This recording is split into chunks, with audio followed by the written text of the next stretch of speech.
దేవుని నామమును బట్టి దేవుని సన్నిధిలో దేవుని ఆలయంలో మనమున్న తండ్రి విలువ మనం గుర్తించేవారిగా ఉండాలి.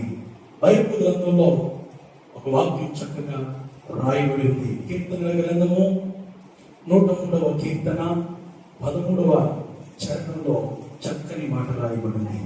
తండ్రి తన కుమారుని ఎడల జారిపడినట్లు యెహోవా తన యందు భయభక్తులు గల వారి ఎడల జారిపడు. ఏంటంట? తండ్రి తన కుమారుని ఎడల జారిపడతాడు. తండ్రి పైకి కోపంగా కనిపించిన, తండ్రి పైకి చాలా సీరియస్ గా కనిపించిన లోన చాలా ఎక్కువ ప్రేమ దాగి ఉంటుంది. అది తండ్రికి ఉన్న స్వభావం. పిల్లల్ని సరిచేయాలని, పిల్లల్ని కంట్రోల్లో పెట్టాలని, పిల్లలకి మంచి భవిష్యత్తు అందించాలని తల్లిదండ్రుల యొక్క పాత్ర చాలా విలువైనది. తల్లి కుటుంబాన్ని చక్కబెడుతున్నప్పుడు తండ్రి ఏం చేస్తూ ఉంటాడంటే తన పిల్లల గురించి ఎంతగానో బాధ్యత కలిగి జీవిస్తూ ఉంటాడు. తండ్రి తన పిల్లల కొరకు ఎన్నో ఆలోచనలు కలిగి ఉంటాడు, తన పిల్లల భవిష్యత్తు బాగుండాలని. అందుకోసమే దేవుని వాక్యం ఎలా చెప్తుంది? తండ్రి కుమారుని ఎడల జారిపడినట్లు యెహోవా తన యందు భయభక్తులు గల వారి ఎడల జారిపడును. నిజమే, పరలోకపు తండ్రి అయిన దేవుడు, మన దేవుడు మన ఎడల, ఎవరి ఎడల? తన యందు భయభక్తులు గల వారి ఎడల జారిపడును. ఈ రోజున మనం ఏం నేర్చుకుంటున్నాం? దేవుని సన్నిధికి వచ్చి ఈ రోజున మనం ఏం నేర్చుకుంటున్నాం? దేవుని యందు భయభక్తులు నేర్చుకోవాలి. అదొక్కటే ఎక్కడి నుంచి మనం పట్టుకెళ్ళేది. భయము, భక్తి. దేవుని యందు భయభక్తులు కలిగి ఉన్న వారి వల్ల ఆయన శాంతి కలుగుతుందంట. నిజమే, మన జీవితంలో కొన్ని సందర్భంలో ఎంత భయభక్తులు కలిగినప్పటికీ కూడా అవంతరాలు ఎదురవుతాయి, అనేక సమస్యలు ఎదురవుతాయి. అయినప్పటికీ కూడా మన భక్తి జీవితాన్ని మనం విడిచిపెట్టడానికి వీల్లేదు, మన యొక్క ప్రార్థన జీవితాన్ని విడిచిపెట్టడానికి వీల్లేదు. ఫాదర్ అనే ఈ 6 అక్షరాల్లో గొప్ప విషయం దాగి ఉంది. ఫాదర్ ఇంగ్లీష్ లో 6 అక్షరాలు, FATHER. ఈ ఫాదర్ అనే యొక్క 6 అక్షరాల్లో ఒక అద్భుతమైన విషయాలు దాగి ఉన్నాయి, అద్భుతమైన మాటలు అందులో ఉన్నాయి. ఫాదర్ లో ఫస్ట్ ఆ యొక్క ఏంటంటే ఆ లెటర్ ఏంటంటే ఎఫ్ అనే దానికి అర్థం ఏంటంటే ఫర్గివర్, అంటే తండ్రి క్షమించేవాడు. ఏం చేస్తాడంట? పిల్లలు ఒకసారి తప్పు చేసినప్పుడు, మాట విన్నప్పుడు, కోపడినప్పుడు మరలా తండ్రి ఏం చేస్తాడంటే క్షమించే స్వభావం కలిగిన వాడు తండ్రి. రెండవ అక్షరం ఏ అంటే అడ్వైజర్. తండ్రి మంచి సలహాలు ఇస్తాడు తన పిల్లలకు. మంచి సలహాలు ఇచ్చి ఒక మంచి మార్గంలో నడవడానికి ఏం చేస్తాడంట? తన వంతు సలహాలు, సూచనలు ఇస్తూ ఉంటాడు. మూడవ లెటర్ ఏంటంటే టీ, FAT. మూడవ అక్షరం టీ. ఈ టీ అనే మాటకు అర్థం ఏంటంటే టీచర్, బోధిస్తూ ఉంటాడు. నువ్వు అలా ఉండకూడదు, అమ్మా నువ్వు అలా ఉండకూడదు, ఇలా ఉండాలని బోధిస్తూ ఉంటాడు. 4వ అక్షరం H, head of the house. గృహానికి యజమాని, కుటుంబాన్ని పోషించే వ్యక్తి, కుటుంబాన్ని నడిపించే వ్యక్తి. 5వ అక్షరం E, ఎక్స్పర్ట్, అంటే నిపుణుడు, చాలా చాలా చాలా జ్ఞానం కలిగి నడిపించేవాడు. ఆఖరిగా 6వదిగా రెస్పాన్సిబిలిటీ. ఫాదర్లో ఆఖరి లెటర్ R. ఆ మాటకు అర్థం ఏంటంటే రెస్పాన్సిబిలిటీ, బాధ్యత కలిగిన వాడు. తండ్రి కుటుంబం ఎడల ఎంతో బాధ్యత కలిగి తన భార్యను పోషించుకుంటూ, పిల్లలను పోషించుకుంటూ ముందుకు వెళ్ళేవాడు. కాబట్టి ఈ ఫాదర్ అనే 6 లెటర్స్ లో ఎంత అర్థం దాగి ఉంది. బైబిల్లో కూడా మనం చూస్తాం. తండ్రి మొట్టమొదటిగా క్షమించే గుణం కలిగిన వాడు. బైబిల్లో కూడా ఒక వ్యక్తికి 2 కుమారులు ఉన్నారు. ఒక కుమారుడు తండ్రి చాటు పెరిగాడు, ఒక కుమారుడు అయితే వ్యర్థమైన స్నేహితులతో జీవించి తన ఆస్తంతా పట్టుకెళ్ళిపోయాడు. అంత ఖర్చు పెట్టేశాడు, మొత్తం కోల్పోయాడు. తన గుణంతా కావాల్సినంత తీసుకెళ్ళిపోయి మొత్తం ఖర్చు పెట్టేసి మన తండ్రి దగ్గరకు వస్తే ఆ తండ్రి అంటాడు, కుమారుడు నేను నిన్ను క్షమిస్తున్నాను. తండ్రికి ఉన్న మొట్టమొదటి లక్ష్యం ఏంటంటే క్షమించే గుణం కలిగిన వాడు. ఆ 2 కుమారులు, ఒక కుమారుడు వెళ్ళిపోయినప్పుడు కూడా తిరిగి తర్వాత ఏం జరిగిందో తెలుసా? తండ్రి క్షమించాడు.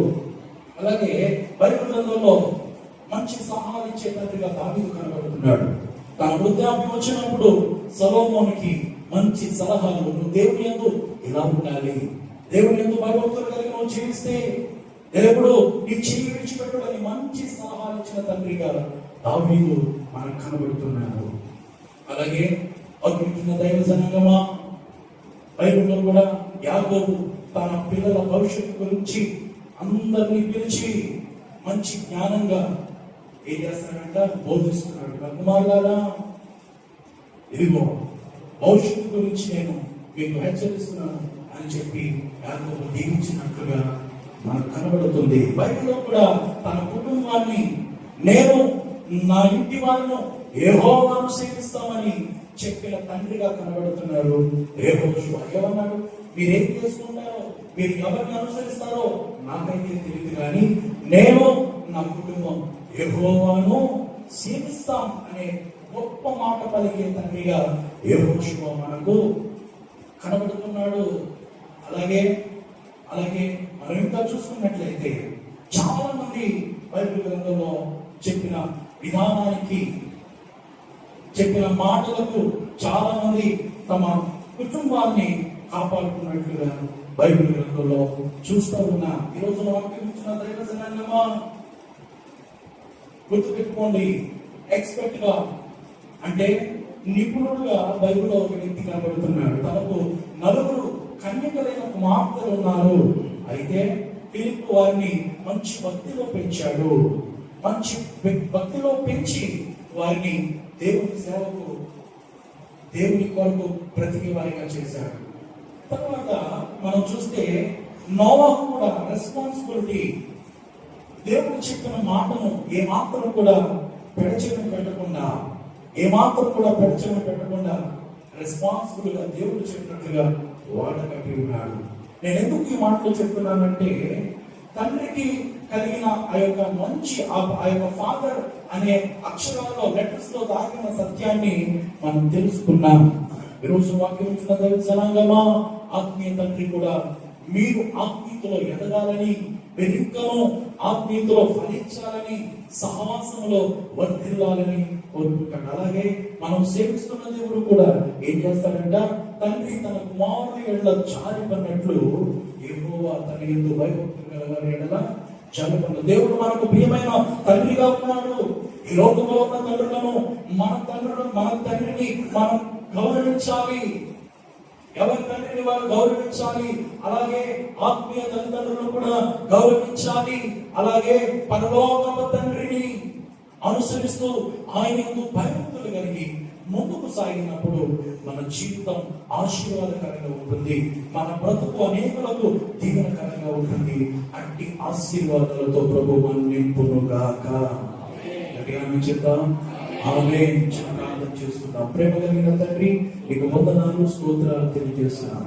అయ్యా నీకు వందనాలు తండ్రి. తండ్రి తన కుమారుని ఎడల జాలిపడినట్లు ప్రభువా, మా ఎడల మీరు జాలిపడే దేవుడై ఉన్నారు. బట్టి మీకు కోటాను కోట్ల ప్రతిజ్ఞ స్తోత్రాలు తండ్రి.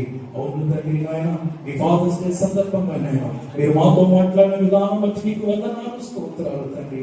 అయ్యా తండ్రి, నాయన తనకున్న బాధను పంటి అడుగున బిగించి అయ్యా భరించి ఆయన పైకి నవ్వుతూ, పైకి సంతోషంగా ఉంటూ, తనకున్న బాధలన్నీ భరించి ప్రభా తన కుటుంబం కొరకు ఎంతో బాధ్యతగా అయ్యా కష్టపడుతూ అయ్యా నడిపిస్తున్న తండ్రులందరినీ కూడా మీరు జ్ఞాపకం చేసుకోమని అడుగుతున్నాం తండ్రి. ప్రభుత్వ నీకు వందనాలు, దయగల తండ్రి నీకు వందనాలు తండ్రి. మేము కూడా నాయన నీ భయభక్తులు కలిగి అయ్యా నీకు మాదిరిగా మేము జీవించుటకు మాకు సహాయం చేయమని సమస్త మహిమ ఘనత ప్రభావానికి ఆరోపిస్తూ యేసయ్య నామమున ప్రార్థించి వేడుకుంటున్నాము తండ్రి. ఆమేన్, ఆమేన్, ఆమేన్.